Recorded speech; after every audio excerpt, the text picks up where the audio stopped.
Resumes, your acting CV. We are not going to suggest how you should lay out a resume, because styles change so often in this department, and different things are needed by different employers and different regions in the world. We, however, recommend that it looks neat and be typed or printed and brief. Give as much information as possible regarding your skills.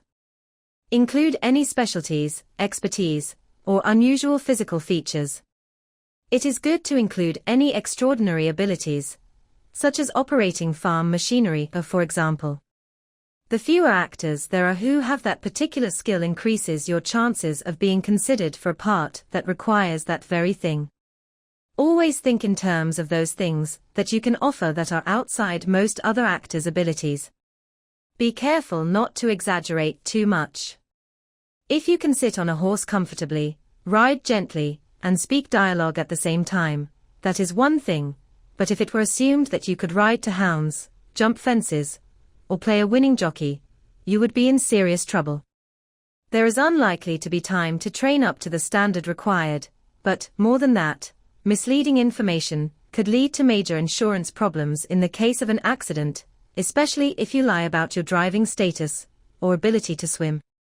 Help the casting department of the industry as much as you can, and do not say you can do something that you cannot do, but do make sure that any particular talent is noted, from being able to whistle through your fingers to being an expert windsurfer.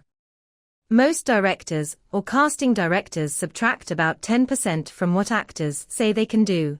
You in your turn should therefore add 10% to make sure that your real abilities are noted. What is looked for on a resume is a familiar credit, anything that the viewer recognizes, as a well-known title, film or play, in a prominent venue with a recognized director. Maybe not all in one credit, but if you have only one outstanding name to flash around, be proud to flash it. Please do not exaggerate credits, or claim fictitious ones. In this modern age of internet access, you can and probably will be trapped in a lie. Avoid too many obvious drama school and training credits. You weren't being paid, but you paid to do them, and so they attract very little interest. Whatever you do, do not mix your training credits with your professional ones.